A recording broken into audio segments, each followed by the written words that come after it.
made me pick up on this idea and call the other girl was Alton Sterling and Philando Castile, because I wasn't working at that time, and I was just at home, and I was literally depressed for a week or two. Talk more about that in your monologue, because that's on the list to discuss. But I can't talk about like how we reached this point would be because of I won't maybe go into detail about it, but I'm saying how I got to this point was because of Alton Sterling and Philando Castile.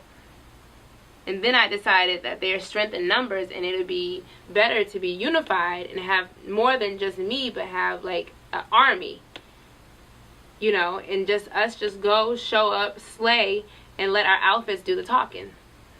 So it's hard for me to discuss it without bringing that up, because I'm skipping over a major part. I'm not saying you're not supposed to bring it up, but that all falls in the category of police brutality. I'm not saying it, but you're also our demonstration is all about police brutality. How lack of diversity and things of that come into play is I'm saying that it's interesting that they use our people as muses. It's interesting that, you know, they utilize certain people to represent their brand, but when black issues happen, they don't have a voice on it. So it is about police brutality, because that is the biggest issue right now. That's what I'm saying.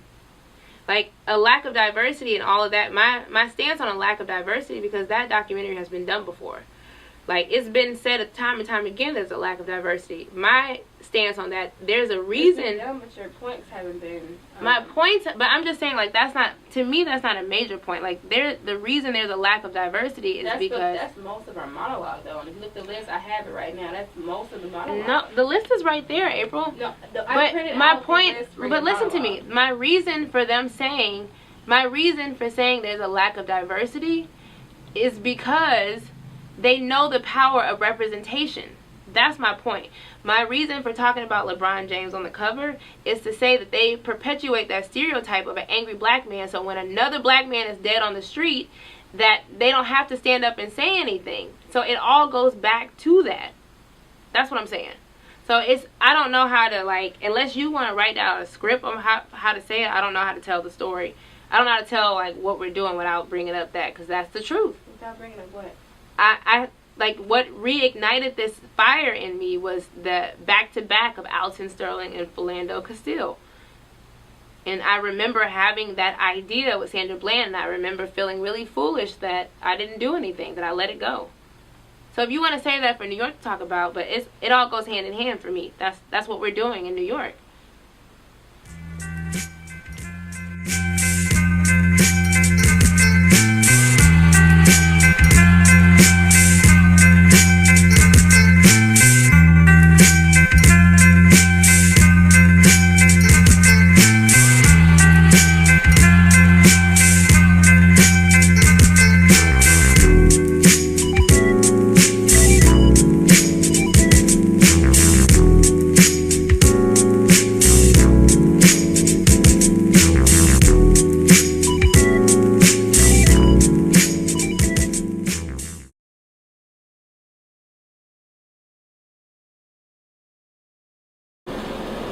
My name is Shayla Hill, and I'm from Houston, Texas, and I would definitely consider myself to be a fashion maven. I operate a style blog, randomandchic.com. I sell vintage clothing for wearmychic.com, and I also do freelance styling. I feel like fashion has been such a major part of my life since the very beginning. As I reflect back, I can remember so many instances where I connected with fashion and didn't even realize that that's what was happening.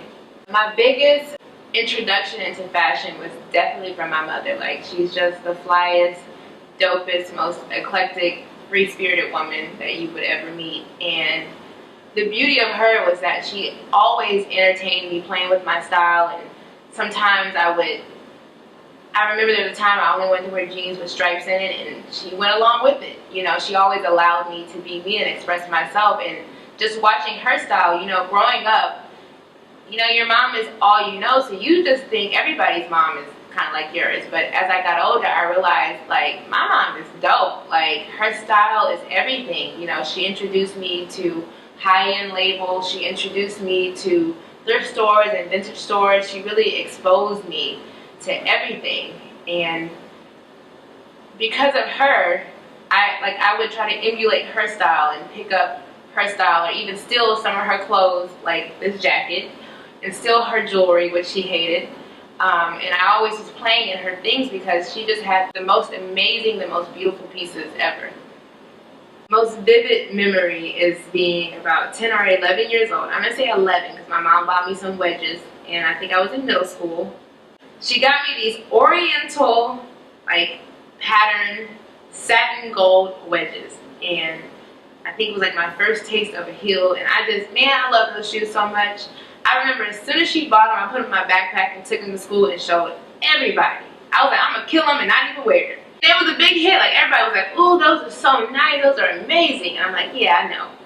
So anyways, I go home and I turn on the news, and lo and behold, there's a hurricane watch. And I just remember really thinking to myself, like, dang, I just got these amazing shoes, and now, like, the city's about to be underwater. This is ridiculous. So I went to bed, like, really, really, really scared and really worried that, I mean, our house was going to get blown away and that my shoes were going to get destroyed. So I remember thinking, like, in case of an emergency, in case my mom runs in and says, "Grab your stuff, let's go," I need to sleep with my shoes. I need to tuck my shoes in the bed with me so I'm ready to go. If it's not a drill, I'm ready to run out the house and I'll have my shoes in tow. So essentially I'll be left with nothing but my pajamas and these Oriental shoes. Sorry, I got myself up. It's true. And can I just say, I still feel the same way about my shoes. I have a big nose.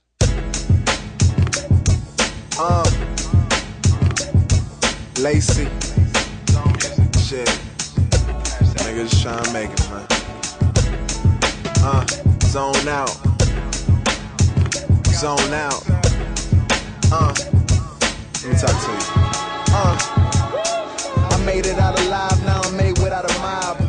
Good fellas, Gotti with a God flow. You wanna know what real niggas at?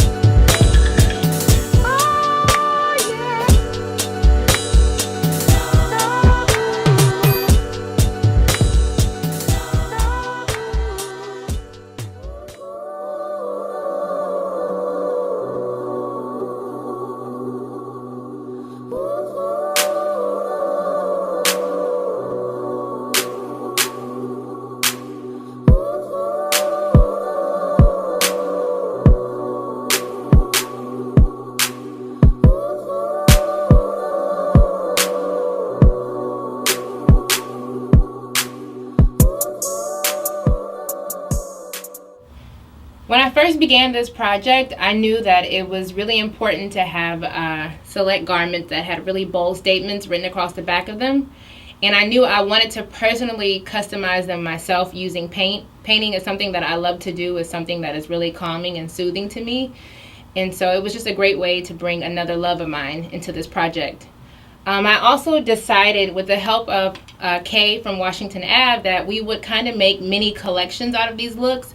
And so we broke them up into 3 different ones. The first one is an all denim. We will all be wearing denim. The second one is all black.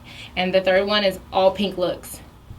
So starting with the all denim looks, one of the first things I created was this piece. This is a part of a set, a suit, a denim suit. It's really cute. I knew that this would be perfect for Labria to wear because of her figure and her shape and her style. And so on the back it says, "Racism is out of style." And this statement was just kind of to the point, but also a play on words. It is out of style. It is like hundreds of centuries old, but we're still dealing with it. And then it's kind of still related to fashion in its own kind of way. So I thought it was a fun play on words. One of the most important looks for me that I was going to wear was going to be this denim number. And on the back of it, it says "Sandy Speaks." And that was a hashtag she would use to vocalize her opinion on police brutality and just ways that we can make the world better. And so this is just kind of my way of representing her and just saying that we are still her voice. Moving on to the all pink looks, I have a couple of pieces here. This one, it is a pink satin jacket, and on the back of it is painted "Don't Shoot." I feel like "Don't Shoot" is a statement that everyone is familiar with. I feel like it best represents the Black Lives Matter movement, and I feel like when a person sees this, they'll know exactly what our agenda is. The second item was actually the very first thing I painted, and I was kind of questioning myself the whole way through. It says, "Vogue doesn't care about ebony issues." I was very nervous about this one because as a fashion lover, I love Vogue. So I was like, are they going to cast me off the island? What's going to happen? I really wasn't sure. Are people going to understand that it's a metaphor? But basically what it's saying is Vogue is used as a representative for fashion. When anybody thinks about fashion, they think Vogue. And ebony represents brown or melanated people. And so I'm essentially saying the fashion community as a whole doesn't really speak on Black issues. So hopefully people can understand the metaphor within this. So with our all black looks, the first thing that popped in my head was this shirt, which is Eazy-E from NWA, and so I painted NWA on the back along with Black Lives Matter. And this shirt was really important for me because I remember recently watching Straight Outta Compton and realizing how misunderstood they were because of the media portrayal. And I thought that they were this gangster rap group. I never knew that they had a political message behind what they were saying. But this just represents how the media can take your image and just run it through the ground. So yeah, I thought this was very important. And we do have attitude. We're not happy about it. So the last piece I'm showing is kind of the most important piece that I made. It was the most emotional piece for me to make. I was literally painting and crying. Is this? It's a men's penguin jacket. It's very beautiful, very well made. I had it taken in to fit. And on the back of it, it says "Never Forget." And underneath, I put September 11th. Because when you think of the phrase "never forget," they kind of go hand in hand. And for me, it was important. I really went back and forth about whether I was going to write September 11th, but it was important for me to write that because that's a day I would never forget. And it was very emotional for me. But also, all the names that I painted below are days that I would never forget.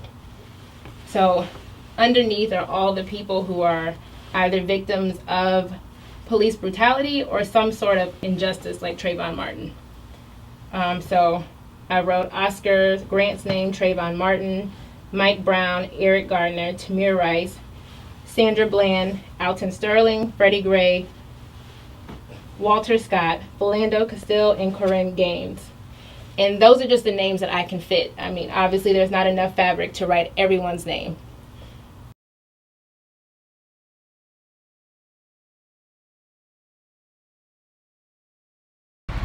It's about 8:45 in the morning and I'm finally heading to New York. I'm so exhausted. We ripped and ran all day yesterday, but you know, no pain, no gain, I guess. So I'm excited to see what's on the other side of this trip, to see what goes according to plan, what doesn't go according to plan. It's gonna be crazy.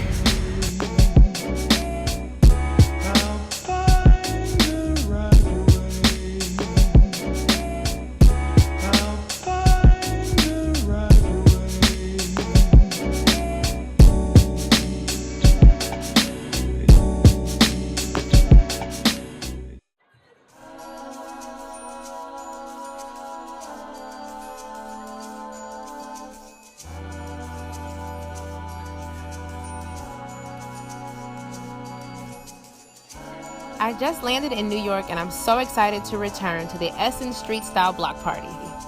This block party is the epitome of melanin magic. Being in this atmosphere truly makes my heart so full. This is one of the few events that targets and celebrates women who look like me and who love fashion just like me.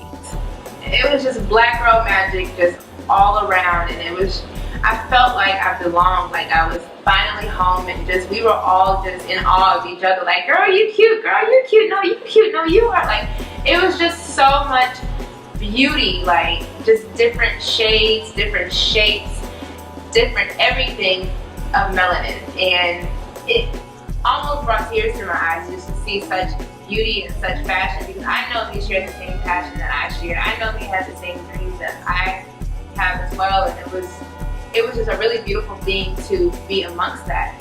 And I hate that that's not the norm. I wish that this mainstream and events like the Essence Block Party can merge together. It shouldn't be, you know, when you go to one event, you just see maybe one or two that you connect with. Like it was truly just good vibes everywhere. And I just really thought, like, we're not celebrated enough. And when I say we, I mean as a Black woman in this world of fashion. And fashion is an artistry, it's an art form, it's a creative outlet. And when you're a creative person, you always looking for ways to express yourself. And when you're amongst other creative energies, it's just nothing more fulfilling than sharing that with someone. And just the block party was sincerely that. It nearly brought me to tears just to see so many other women that, again, I can see myself in, and they can see themselves in me, and they admired me as well as me admiring them. And just random conversations just were struck by different pieces that we were wearing. And it was truly a bonding moment that needs to be the norm. You know, it shouldn't just be these isolated events. It should be a whole sea of us everywhere we go. A sea of chocolate is just a beautiful thing to see, especially when it's dripped in fashion. You okay? I'm waiting on you. This is your job. I'm waiting on you. What do you want me to Oh, do? you seem very irritated. I am. I really am, because I feel like this trap is what I'm getting a ticket for. I was getting out of your way. You were speeding up, tailing me. So I move over, and you stopped me. So, yeah, I am a little irritated, but that doesn't stop you from giving me a ticket. So, let's continue. Are you done? You asked me what was wrong, and I told you. Okay. So now I'm done, yeah. Okay. You mind putting out your cigarette, please? Don't mind. I'm in my car. Why do I have to put out my cigarette? Well, you can step on out now. I don't have to step out of my car. Step out of the car. Why am I... Step out of the car. No, you don't have the right. Step out of the car. You do not have the right to do that. I do have the right. Now step out or I will remove you. I refuse to talk to you other than to identify myself. Step out or I will remove you. I am getting removed for a failure. Step out or I will remove you. I'm giving you a lawful order. Get out of the car now or I'm going to remove you. And I'm calling my lawyer. I'm going to yank you out of here. Okay, you're going to yank me out of my car? Get out. Okay. All right. 25. Let's do this. Yeah, we're going to. Yeah. Don't touch me. Get out of the car. Don't touch me. I'm not under arrest. You don't have the right to take me. You are under arrest. I'm under arrest for what? 25, For what? 47 County FM 1098. Just For what? 290. Send me another unit. Get out of the car. Another unit, FM 1098. Get out of the car now. Why am Sandra Bland's death was really the first time I felt like really connected to one of these incidents, because first, she's a woman, she's a Black woman. She graduated from the same school that I went to. She graduated around the same time I graduated from Prairie View. She had some of the same friends that I had. You know, it really, really hit home for all of us, all of my friends, I feel. And, you know, even the road she got pulled over on was a road I drove down every day. I remember looking at her Facebook page and seeing that she stopped at this barbecue place. That is just, everybody who went to Prairie View knows about the barbecue place at the gas station. It's just the best baked potatoes you'll ever have. In fact, she was an advocate for the Black community and against police brutality, and she stood up for herself to the very end. It was something very suspicious about their alleged suicide they pinned on her. And so yeah, I was very proud of that. One thing that really, really triggered me though is when I got on Instagram one day and I realized that they had deleted all the hashtags related to Sandra Bland. Like if you went to tags and put in Sandra Bland, nothing came up. So then I was like, wow, she must have broke the internet. Like perhaps that's what happened. So I remember going and putting in Kim Kardashian's name. She had like over 1 million pictures that would pop up under her tag. So I was like, Sandra Bland had maybe like 300,000, so it can't be because she had too many. And I just felt like, wow, I felt really hopeless and helpless. Like our only outlet, our only way of expressing ourselves, our only way of connecting was through these hashtags and knowing that other people feel our pain, and they deleted that. Like they took that from us. And it was that hopelessness that made me really want to figure out what is it that I can do to make my voice heard, even if it's just in the smallest way. And that's what my idea of bringing it to Fashion Week came about. I've been going to Fashion Week for the past 3 or 4 years now, and consistently. And so when you go to Fashion Week, there's just as much happening on the outside of the building as there is on the inside. So it's just a great way, like as soon as you walk up, you have all these photographers running up to you, want to take your picture, and you kind of feel like a superstar for a little bit. You don't know why they want to take your picture. And your picture can end up anywhere. I ended up in MSN Japan one time. Like, who would have thought that? And so I remember thinking, I want to go to Fashion Week, and I want to wear something with her name on it. I want to wear something with her face on it. I want to go up there and just show my support and show my stance and show my loyalty and just and get her name further spread out there, you know, through this media, all this press that's surrounding. At the time, it was held in the Lincoln Center. And so that's what I wanted to do. I was really excited about that. But so this was in July, I believe, and Fashion Week was in September. So August hit, and I start kind of psyching myself out, saying, man, the buzz has died out. Like, nobody cares anymore. Like, it's over. And I just foolishly thought that, you know, it just fizzled away, and it doesn't matter anymore. And so I didn't follow through. I actually had a plane ticket to go to New York, and I did not go. When Alton Sterling and Philando Castile happened, that idea immediately popped up in my head. And I remember being disappointed in myself that I didn't follow through with what I said I was going to do. I didn't take the stance that even if only one person saw it, I wish I had did it. And so I remember thinking, this time I'm going to do it. This time I'm going to do it, and I'm going to make it grand, and I'm going to make it count. And so I thought, what better way than to assemble an army of girls, of women, of black women, and have us just, you know, like dressed to kill, but with a strong message on our backs, showing that we haven't forgot. Even if it's fizzled down and nobody's still talking about it, I still care. And in a way, it's kind of making a mockery of the silence I feel, because I'll show up and just kind of blend in with the crowd, and I won't be saying anything, but my clothes will be saying everything.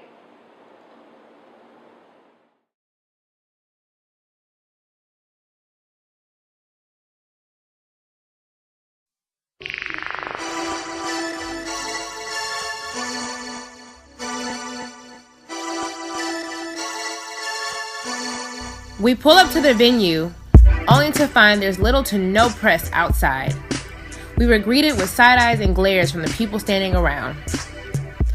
We managed to sneak our way backstage, only to find out we were in the wrong venue.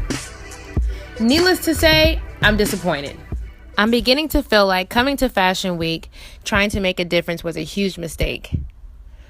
But then again, there's still a tiny part of me telling me not to give up.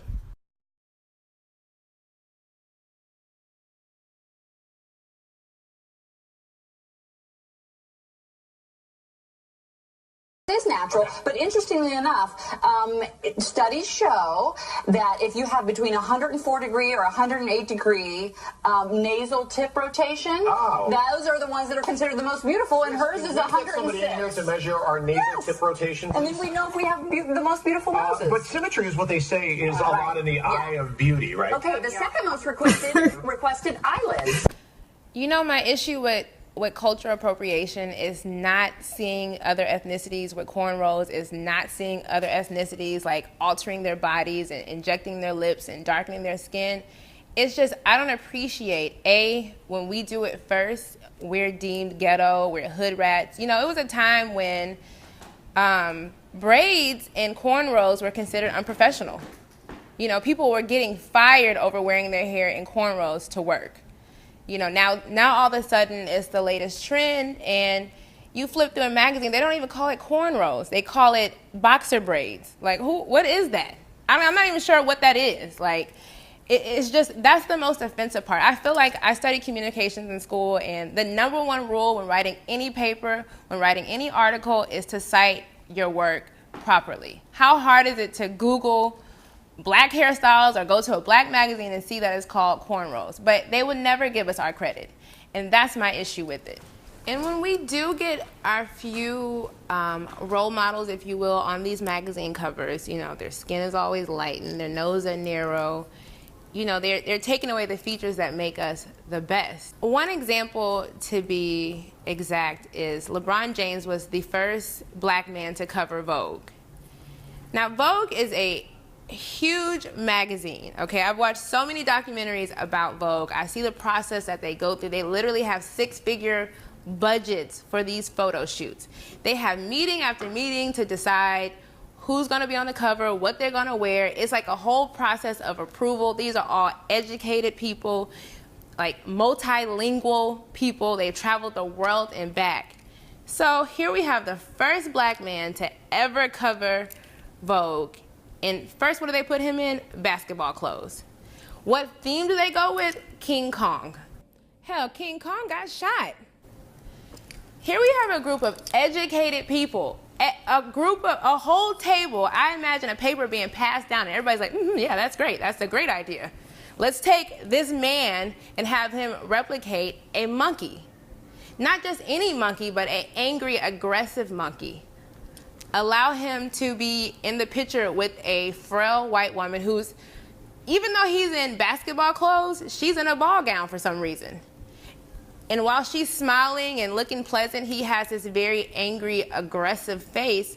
And I feel like they had the opportunity to present him as royalty. He calls himself King James. They could have presented him with opulence, but they went with the more aggressive route, which continues to perpetuate the stereotype of the angry black man. So that's why when a black man is gunned down, no one cares. No one cares because he's angry, he's violent, he's hostile. And there was just I'm truly disappointed with that cover. They had an opportunity to put him in a suit to really make him shine, but that would make him a positive role model. That would allow other people to look at him as a positive role model, and they know the power of that, which is why they chose King Kong.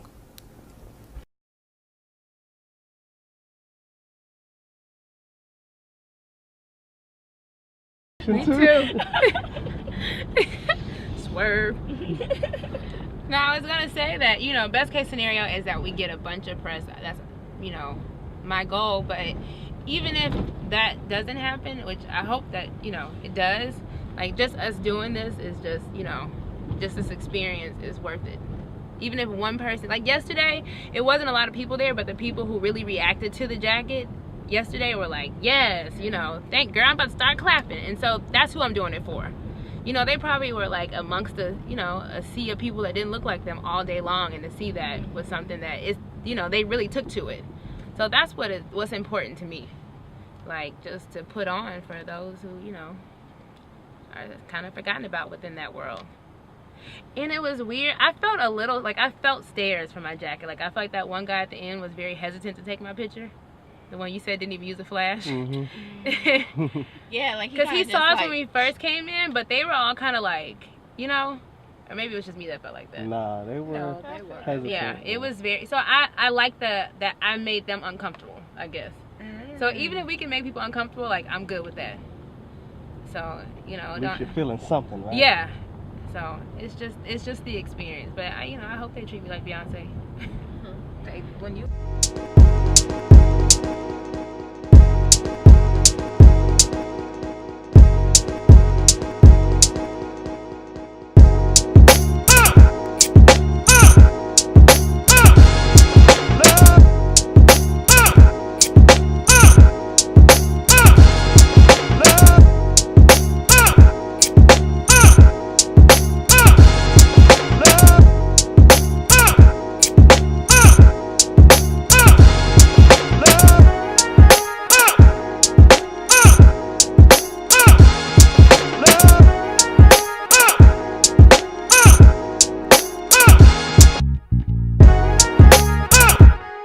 So are you talking all that bull?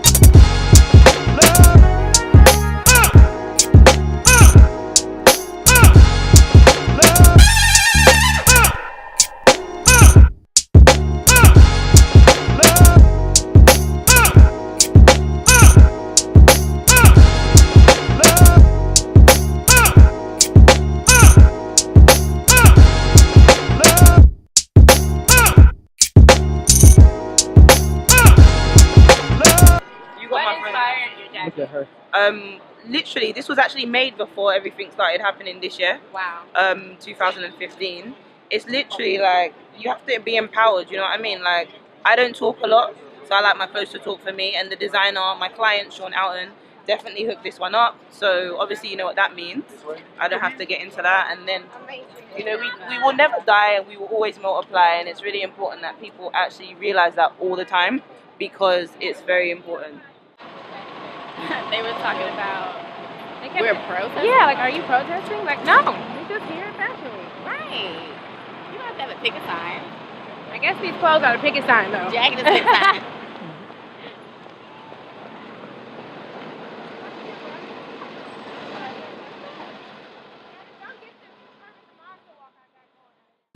My biggest frustration is that I love fashion so much, and I love Vogue. I love, like, Vogue is like, you know, another Bible for me. Like, I live for it. I live for the new ways they recreate styles, but it's just so disappointing to me to still see just no people of color on there month after month after month. I think the lack of diversity in the fashion industry is a huge ordeal. But I feel like the bigger issue is not necessarily the lack of diversity, but understanding that they understand the power of the lack of diversity. Meaning, they know that if it was more images of Black excellence or Latino excellence or Asian excellence or just anything other than, you know, Caucasian, that what that would do for women who love fashion or just people in general, because the fashion industry dominates this world and dictates what beauty is, you know, and making people feel less than is another way of oppression. You know, Kanye West said it best: a way to impoverish people is to take away their esteem, take away their resources, and take away their role models. And that's essentially what the lack of diversity is doing. It's taking away our role models. I'm Tori Elizabeth. I'm a wardrobe stylist from Houston, Texas. I'm also the co-founder of the Colored Girl campaign.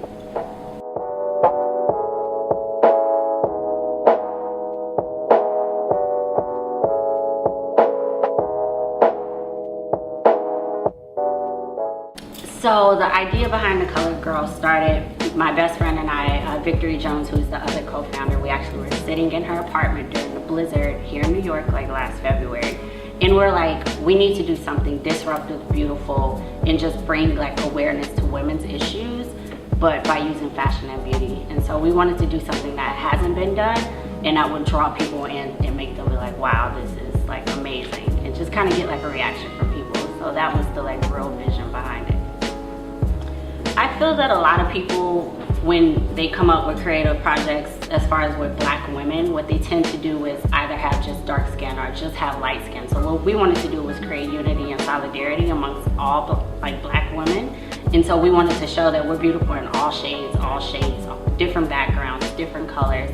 And so basically we wanted to do something that wasn't overly sexual by like showing like the beauty of the women through different shades, as well as a very high fashion editorial look, because I think that lacks a lot in the Black community. So that was really like the vision behind it, doing something very high fashion for Black women or for brown women.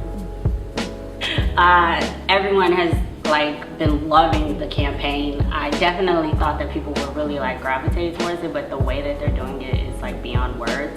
It actually went viral within like a day or two, and I'm extremely proud and extremely happy that people could see like the art behind it and see the creativity and just appreciate it. Of course, there's a few naysayers, but overall it's been like amazing and just positive, and it's just motivating us to keep going and coming out with new projects. And so it's been like crazy. So I grew up in Houston, Texas, but to be more specific, I grew up in Cypress, Texas, which is like a suburbs right outside of Houston. And I went to a school that was predominantly white. It was about, I think, about 9% Black. Don't quote me on that, but it felt like that, at least 9%. And so for the most part, my experiences were great. I had great teachers, you know, I had friends from all races. But of course, we did deal with people who were very racist. So we never really like paid them any mind, even though they will always antagonize us. Like, for example, they would put signs up around the school saying it's hunting season for niggers. They would hang nooses on like the football players' lockers. They would just go out of their way to just, you know, try to bother us. But for some reason, we kind of just dismissed it. But there was a particular time where I believe like the football players, they had enough. The black football players had enough. And so they decided to take a stand. And so, you know, the cafeteria is like the most segregated place of all in the United States. And so all like the racist kids all sat at one table. So the football players decided that they were going to sit at their table just to let them know, like, hey, we don't appreciate it. And so I remember walking into the cafeteria, and I remember being excited that they were doing this. And I remember seeing like all the principals and the teacher and like the patrol officers kind of like on standby. And so they were all sitting at the table, and the teachers were kind of sitting like standing right next to the table. And so the country rednecks came in, and they were like, what are you doing at our table? Get out of our table. Nigger, get out of our table. And for some reason, at one point, they spelled out nigger. I would never understand why, but they just randomly just wanted to prove that they can spell nigger as well as say it. And I remember watching and not being hurt by the person like trying to throw all these daggers, trying to tear us down. I was more hurt by these teachers that I looked up to and these principals that I admired, who all stood around and nobody said anything. And it clicked. At first when they were standing there, I thought they were there to protect us and to make sure nothing was going to happen. But after a while, their silence sent a clear message to me that it wasn't about us. They were there in solitude and support with them. I mean, that's what their silence represented to me. At no point were they like, you're going to detention, you're going to study hall, or wherever you have to go, you're expelled. They just stood there as they threw out every racial slur you can think of. And eventually, the boys just had to get up and walk away. And I just always think like what that message meant for them. Like, if your superiors are standing around and not defending you, they're not speaking up on your behalf, they're not stepping in on your behalf, like what message does that send?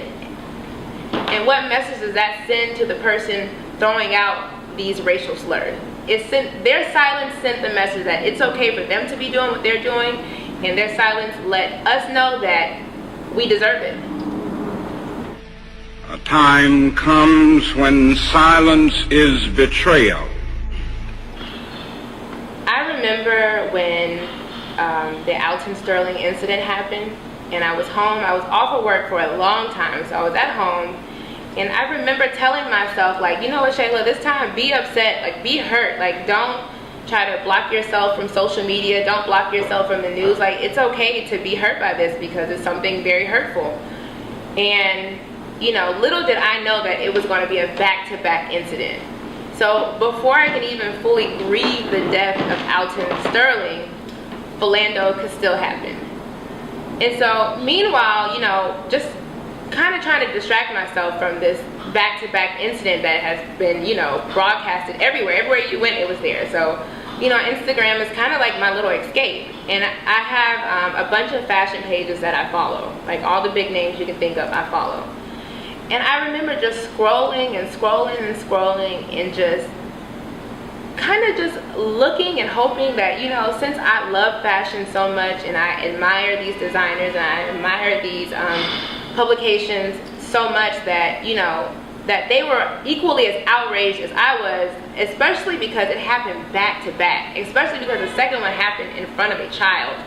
You know, that, it was just such a crazy event. And I remember at one point I started just going to pages I didn't even follow just to make sure I wasn't crazy. Like, wow, nobody's really saying anything, like not a hashtag, like not an all black post, not a nothing, you know. And I was like, wow, they really don't care about our issue. So I remember this really funny story when it was me and my friend Terry, and we just wanted to have some girls time, and we went to this bar. It was like a real upscale bar, you know. We wanted to be cute but kind of keep it low-key. And so we're just sitting down at the bar having a great time, you know, looking wonderful. And Terry had just got a YSL bag, a beautiful bag. So anyway, she had her bag kind of hanging on the bar, like they have these little hooks. So these two white ladies are sitting like, maybe like a seat apart from us. We're sitting at the bar. So we just minding our own business. And the lady kind of looks over at Terry's purse and she's like, oh, that's such a beautiful bag. And she's like, oh, thank you, yeah, I love it, blah, blah, blah, you know, making small talk. A few seconds later, the lady turns back around to us and she says, you know what? When I visit Turkey this year, they had a bunch of really great replicas. Like, they had great, like, you don't even know they're fake.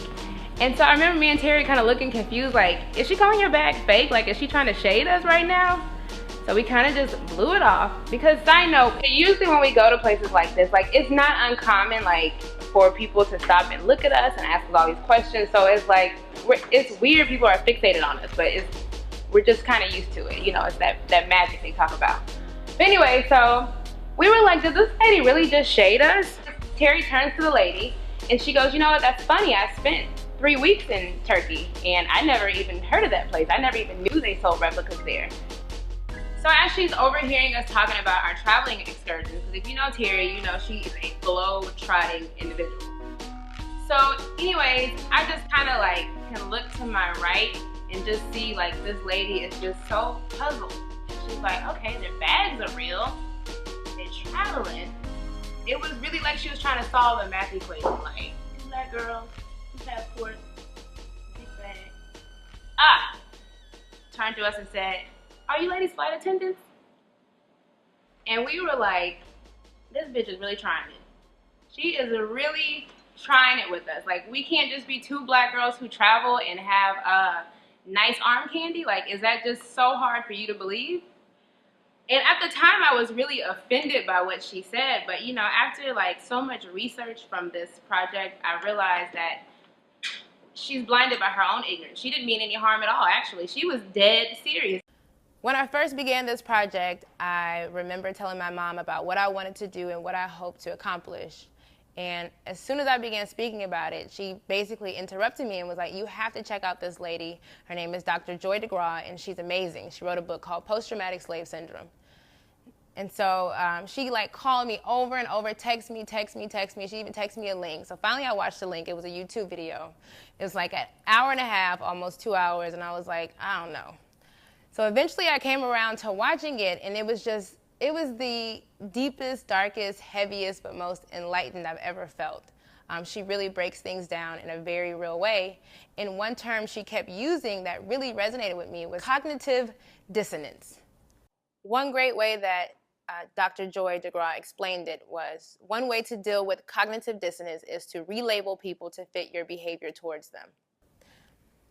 In psychology, cognitive dissonance is the mental stress or discomfort experienced by an individual who holds two or more contradictory beliefs, ideas, or values at the same time, performs an action that is contradictory to one or more beliefs, ideas, or values, or is confronted by new information that conflicts with existing beliefs, ideas, or values. How do you espouse these ideas of freedom, and at the same time you are demonstratively doing something opposite of that, and in fact committing acts that are no less than barbaric as it relates to oppressing people? So, you know, this is the dissonance.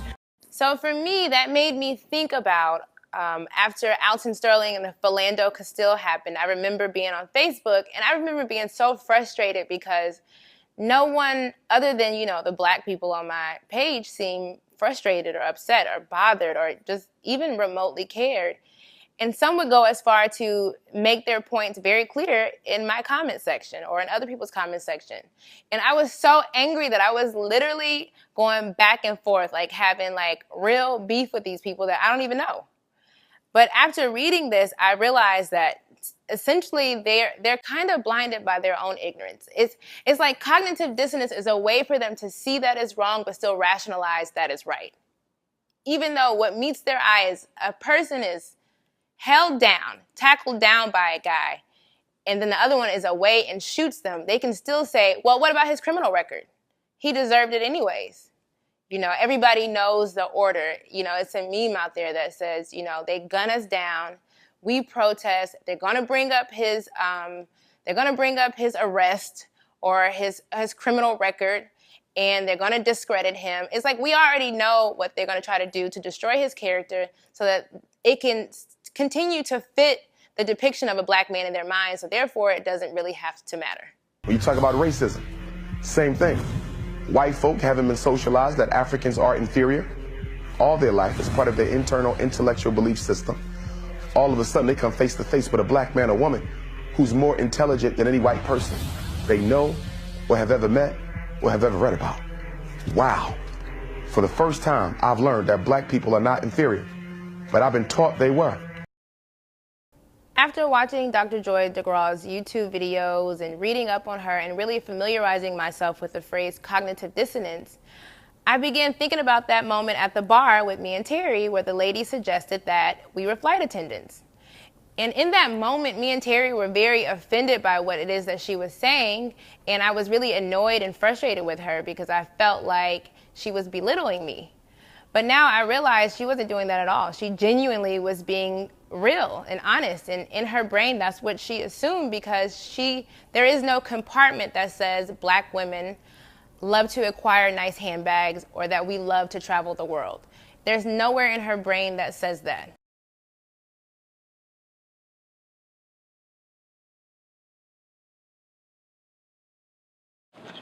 I guess I caught the painting bugs. I just felt like April's look really needed a statement, and this is something that I really wanted to put on something and didn't have a chance to, which is hashtags are the new black. So I feel like every time someone gets killed, they become a hashtag, and it's kind of a trend.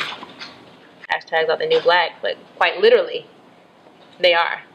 At this point, people are anticipating the next hashtag. So I decided last minute that I wanted to add this jacket to my outfit. I have Sandy Speaks on my back, which was, like I said, a hashtag that she did when she spoke about her opinions. But I felt like Sandra Bland is something that people are more familiarized with, and I feel like it's a bolder statement on this darker denim. I also, at the last minute, decided to write Zac Posen, Hearts Black Lives, because he was one of the few people that actually spoke up and was outraged by these incidents. Him along with Marc Jacobs and Mara Hoffman, where they really were advocates for us, and that really made me happy and made me feel like I belong. Because we're heading to his show, I thought it was important to do that and just to acknowledge those who acknowledge us. And I love him. I love Zac Posen. And I'm sorry I painted on his purse, but I felt it was befitting.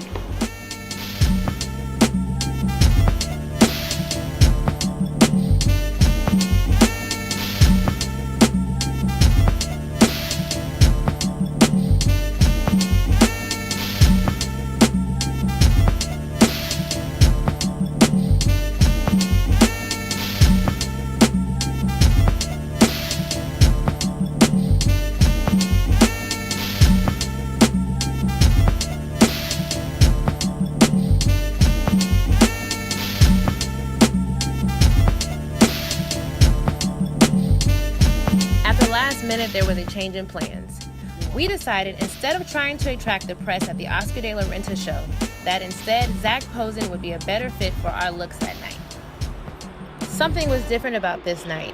Although we were running extremely late and New York traffic was horrific, we were all in the best of spirits. When we arrived at the venue, we only had a few minutes to catch the press. Before we can even cross the street, the magic that is June Ambrose happened. Okay guys, this is the best thing I've seen on fashion. Get into it. I want you to understand, these ladies out here representing but really what's important. Now this is fashion. I love it. Thank you. You're so inspirational for us. Like, it's so coincidental that this happened. And it is about, what's the documentary it's about fashion. It's like a fashional portrayal of like just the lack of diversity in fashion. The lack of diversity and just the famine. Just the lack of y'all so pretty. The famine. The silence when like the issues happen, how we don't really get support. Yeah. But I still love fashion and I love the community and I love like, people like you. But I just wish they would speak. That's why I have Zac Loves Black Lives because he's remember last year? Yeah, he goes in. Yeah, like people like him. Yeah, so and I appreciate it. Yeah. So that's kind of what the film's centered around. But like people like you give me hope. That's awesome. Yeah. Her clientele includes Jay-Z, Justin Timberlake, and Pharrell, just to name a few. And let me not forget to mention her HSN accessory line. It goes without saying that June Ambrose is a fashion icon. Hopping off the taxi and running straight into June Ambrose was like, it was like a very surreal experience. It was just destined for me to encounter her that way. She's someone who has inspired me forever. I remember the day my best friend brought her to my attention, and I instantly Googled her and looked up her work and watched all her interviews, and I was just enamored with her. I was taken back, and for the first time I always knew I loved fashion and I wanted to do something, and I love styling, but I never saw how that can be a true career, or I don't know, for some reason I couldn't put my finger on what I wanted to do or how it should be or what it should look like. But when I saw her, it's like I saw myself in her, and I was like, that's what I could do.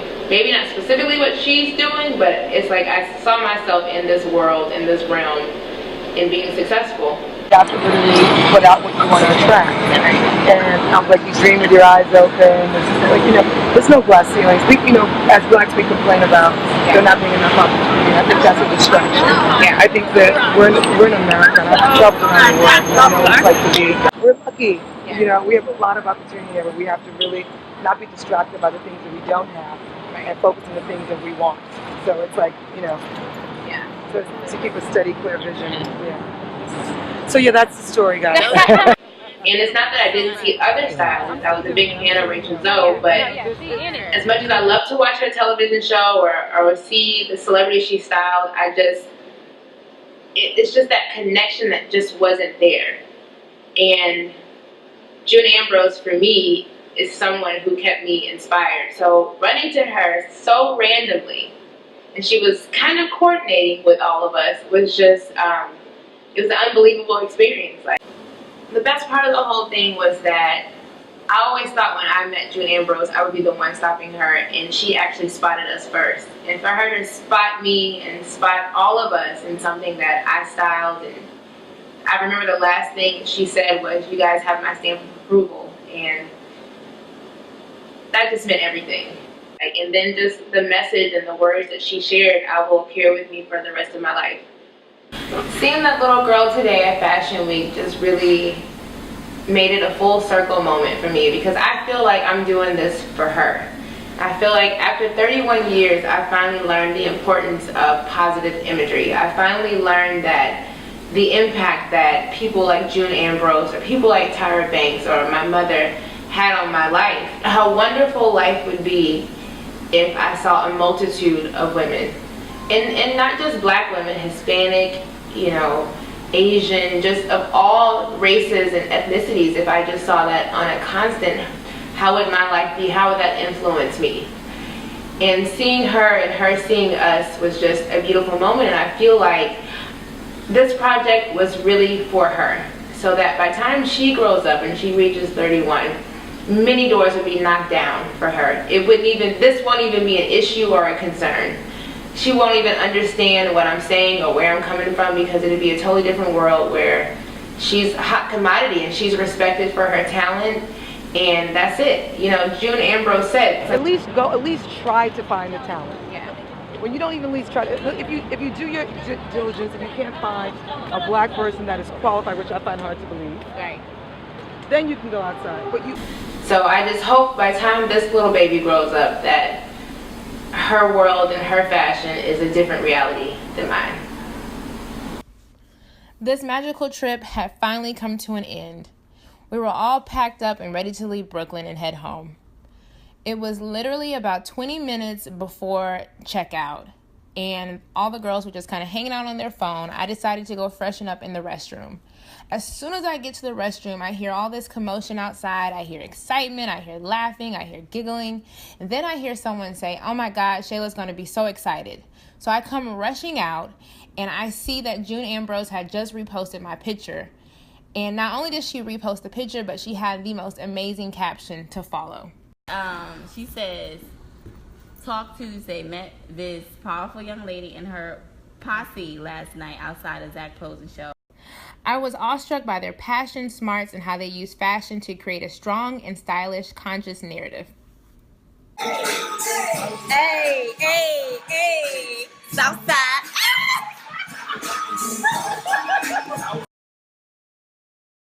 We realized that we did what we set out to do, which was have our voices heard through the fabrics of our clothing, and the movement Slave for a Change began. I would like to toast to a successful event. Thank you, ladies, so much for being a part of this. Y'all mean so much to me, and we're forever bonded by this experience. Woo!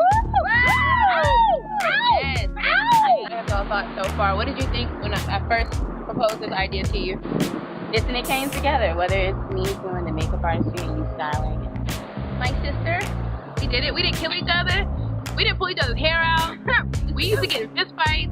I think we did pretty good. I think y'all did. I didn't call you one V word out loud. I just feel like I'm happy that we were able to come together and make our vision come to life. This is going to be a huge impact for years, even generations to come. They can look back on it and see where we were at this point in time and how we've evolved and how this project helped make that impact. I say our bond is truly spiritual. I feel like we just spiritually connected over Instagram. It sounds weird, but I admired her. She admired me, and we just started talking, and we met for the first time here in New York. So again, I just feel like there's so many full circle moments. Just when I had this idea, your name was the first one that came to mind. I was like, she's gotta come with me. She's gotta bring that big hair, that style. Like, I needed you. And you came and you delivered and you killed. Like, I'm just, yeah, I feel honored. And we share the same birthday. Like, how ironic is that? Yeah. The day we met, it was so weird. I was like, God, did you send her? Because I was, this is when I was sick. And I wasn't feeling well, and I forced myself to come out. And you was like, you know what? You're really talented, but you need to turn up. That's what you kept telling me. You need to turn up. And I was like, yeah, I need to turn up. Because she's so dope. Like, she plays everything that you wear, like you do. It was, but those words really, really inspired me, and it really led to it. Honestly, it really led to this moment. Like, I walked away like, damn, I can't let her down. I do need to turn up. Like, it's like somebody sees me and they see through me, and like, you kind of came that night and gave me a lot of advice and just left.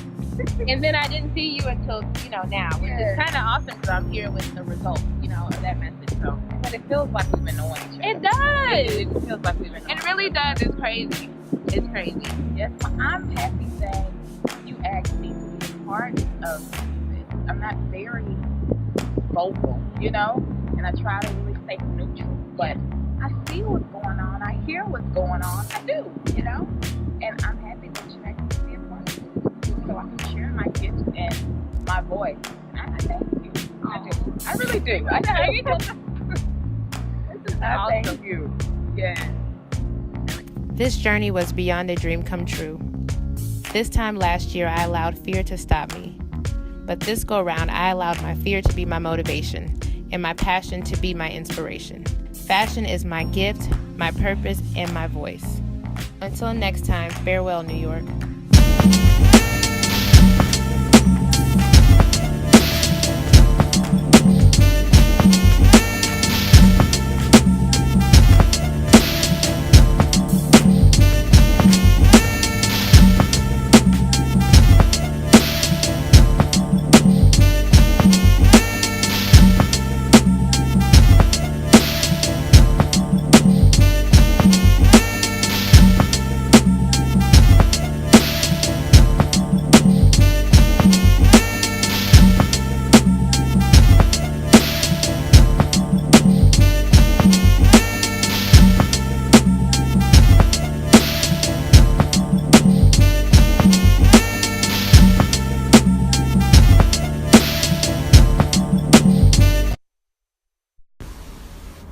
You know what's really sad is that I made this jacket less than a week ago, and already 2 names have to be added to it.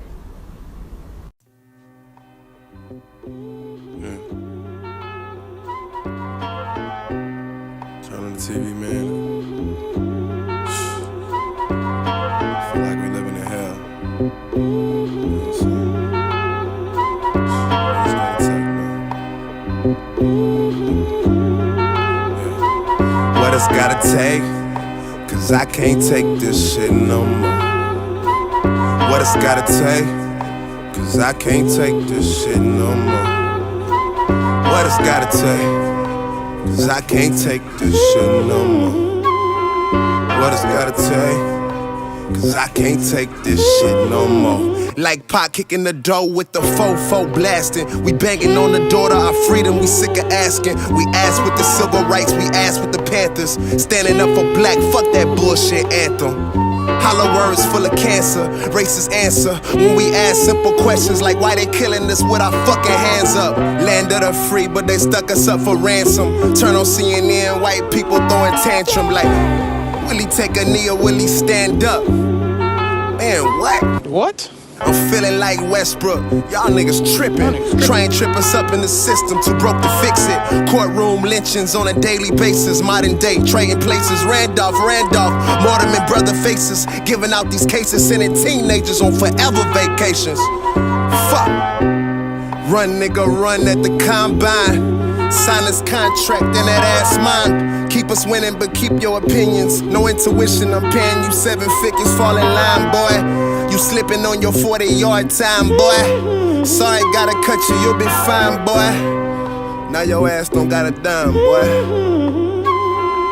I don't pop Molly and I don't rock time for it. I'm riding for my people even if I gotta die for it. Took away God in our schools, pumping little kids with lies. Age 5 reciting patriotic lines. And what good is a black president if they can shoot us in our backs like we elephants or lions in a zoo? All these creatures wearing suits, politicians doing everything except telling the truth. I'm standing outside trying to sing my way in. You know what I'm saying? We are hungry, please let us in. We are hungry, please let us in. After about a week, that song is gonna change to we hungry, we need some food. After 2-3 weeks, it's like, you know, give me all the food, we're breaking out the door. And after a year, you just like, you know what I'm saying? I'm picking the lock, coming through the door, blasting, you know what I'm saying? It's like you hungry, you reached your level, you don't want any more. We asked 10 years ago. We was asking with the Panthers, we was asking with them, you know, with the Civil Rights Movement. We was asking. You know, now those people that were asking, they're all dead and in jail. So now what do you think we're gonna do?